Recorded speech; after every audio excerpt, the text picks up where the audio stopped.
Hey, Grande Alive, this is Coffee with Will, brought to you by Northwest Furniture and Mattress, anything2digital.com, Grand Ron Hospital, and See Bright Dentistry. And I'm here today with Austin Saunders, who is the only professional staff at Oregon Rural Action right now, but he is over there, downtown La Grande, doing things for Oregon Rural Action and fighting the good fight. So thank you for joining me here today, Austin. Thanks for having me. So tell me a little bit about yourself and how you came to La Grande.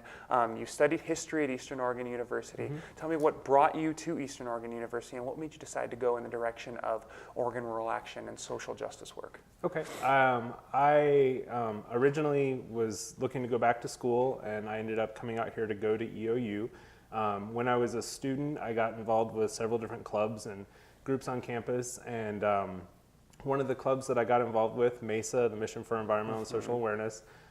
Bridget Talmert and all Bridget that. Talmert Yeah. was the president at the time. She was providing us, all this information about what ORA was doing, and these are opportunities and things we should get involved with. So I actually got involved with some of the Healthcare for All Oregon work that the Healthcare Reform Action Team for Oregon Rural Action was working on. And that was kind of my introduction to Oregon Rural Action, and I did some tabling and different volunteer stuff with them, helping talk to people about healthcare reform. And then from that, I got more involved in some of the food and ag work that the organization was doing. Which EOU is a big food and ag and then school in general. Mm-hmm. Yeah. And then from that, I could say I've been a member and a volunteer for the past 5 years or so with ORA, Oregon Rural Action, and after I graduated, and then I started doing I went through both of their organizer trainings that they have, the Principles of Community Organizing and the Advanced Principles of Community Organizing, and then I ended up taking a job as an organizer for the organization. Very cool. Yeah. So I'm interested, what kind of translates from history into social justice work? Because I know you were also a sociology major for a while there, but how do you go from history into social justice work? Well, there's a lot of connections just in critical thinking and how you think about social movements in the past, different things like that, paying attention to what's going on, how different things are being, what kind of narratives are being spun and put out there for people on certain things, and then how you're going to counter those narratives with the work that you're doing. So, I guess that's probably the best connection I can make there on that. I went through and did, I was doing a double major in history as well as Anth-Soc, so I do also have a lot of the background with sociology and stuff as well. Very cool. Yeah. So now, the Oregon Rural Action is actually hosting tonight, February, what is today? What was the date of it? February 13th. February 13th, 2017, they're hosting their ORA, Love Your ORA, potluck and get together right there on Depot Street. And here's the poster for that. You can take a look at that poster really quick. So that being said, talk to me a little bit about Oregon Rural Action. What do they do in the community and how are they trying to help? So the biggest thing we do is we bring people together to talk about what kind of issues and things they want to work on. There's lots of different groups that have formed out of that. There's an energy team, there's a food and ag team, there's a social justice team, and like I already said before, the healthcare team, working on different things. Sometimes we'll work on specific work to help get a bill passed in Congress or with the state legislature or something like that. We did a lot of work this past year opposing the Trans-Pacific Partnership because the food and ag team was working on that because we didn't feel like it was necessarily good for ranchers and small family farmers and other people like that. So we were kind of sharing some of our concerns with that, related to that, and trying to help keep that from getting passed. Now, is the ORA a part of a bigger organization that is statewide, or is it more of just a La Grande thing? So we are, we have members all over Eastern Oregon.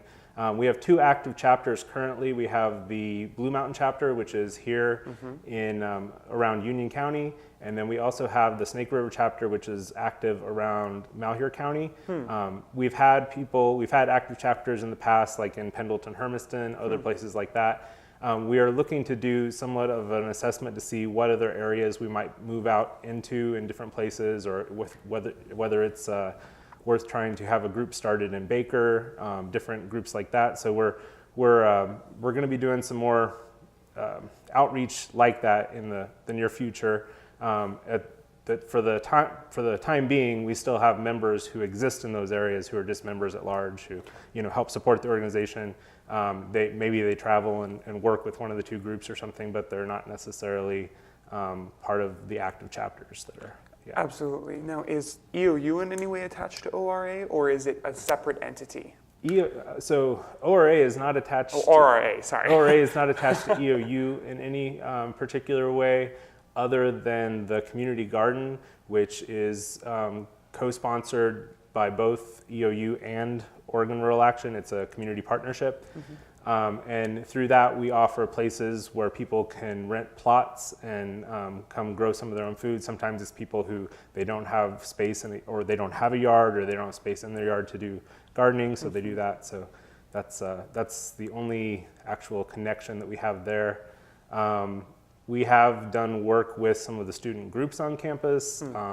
MESA pretty much aligns with our mission, which is social justice, agriculture and economic sustainability, and wise stewardship of the region's land, air, and water. And they themselves are kind of taking that same kind of, I would say, people-centered environmentalism kind of approach. So, yeah. Now, what is MESA? For people who don't know. MESA is the Mission for Environmental and Social Awareness, and they work on social issues, the social environments people are in, as well as some of the environmental type things, environmental justice. So it sounds like ORA is a very much an environmental organization, an organization that orients towards focusing on rehabilitating and protecting environments, both socially for people and for and also naturally, as a sort of not economic. What's the word? It starts with an E, and it means ecosystem. The ecosystem as well. Am I correct in saying that? Yeah. I would say that's pretty fair. So that being said, where are you guys trying to go in LeGrande? What's the next 5 years looking like for trying to build sustainable environments, both socially and also to help to protect the environment around LeGrande, the natural environment? We have, and I guess why is that important to you personally, Austin? Why is that? Why have you gotten into this? Why are you invested in this? Yeah, I don't want to say too much about what the organization is going to do in the next 5 years, because I don't know that I should be the one necessarily to speak on that at this point. Fair enough. But I would say that we are continuing to bring people together to see what we can do in different areas and around different things. You asked me why am I drawn to this? To me, it's about justice generally, and it's about making sure that we have access to healthy food, and that we're supporting the local economy, and that we're holistically looking at what sustainability is. So I think that all of the things that we do kind of touch upon that in one way or another. So yeah. So that being said, how can somebody who is not a member of ORA, an individual, a family, work towards doing small things to holistically look at both their environment socially and the environment as a whole, the planet? What are some small things that people can do? There's lots of small things people could do environmentally. I know in the past we've done things more with individuals where we were doing the solar water heater things and programs and stuff like that, pushing those. More so now, I think we're trying to bring people together to actually take action together to get specific things accomplished as groups of people, kind of mobilizing people power to help make sure that the needs of people are being taken care of over those of corporations and other people who might have more of a lobby with the government if we didn't have grassroots organizations like ORA working right now. But I would say the main thing they could do is just get involved and join us. The event that we're having this evening, the Love Your ORA event, it's open to everybody. You don't have to be an ORA member to attend. And we hope that people who aren't members will also attend and come talk with us and talk with the people who have been out there doing stuff. So yeah. Gotcha. Now, does the ORA offer any sort of wow, I'm really not doing so well with words tonight. on my own show, can't figure out the words. Workshops for things like composting, things like social awareness, things like environmental awareness and recycling, those kinds of things, which are things that I ask this because I'm trying currently to start my own composting heap, and it's hard to know where to start because there's so many different composting options. There's so many different, and that I feel like is kind of a problem for a lot of people. It's difficult for them to know how to start doing things like this. Because I think if you asked anyone, they would want to be more environmentally conscious, but we are sort of ingrained in these habits, as it were, that kind of keep us from doing that unless we kind of know how to go about doing things alternative ways. Does that kind of make sense? Right. I wouldn't, I can't think of anything specific that I would say for right now other than I know that we've talked about specific things like that we might do like through the garden group or through other things that we are affiliated with. I know that in the past, the Soul West conference that we had taken on was pretty much like that. The whole thing was workshops on different things. And I've gone to things like that where it's like a permaculture workshop or, different things you can kind of learn about some of this stuff.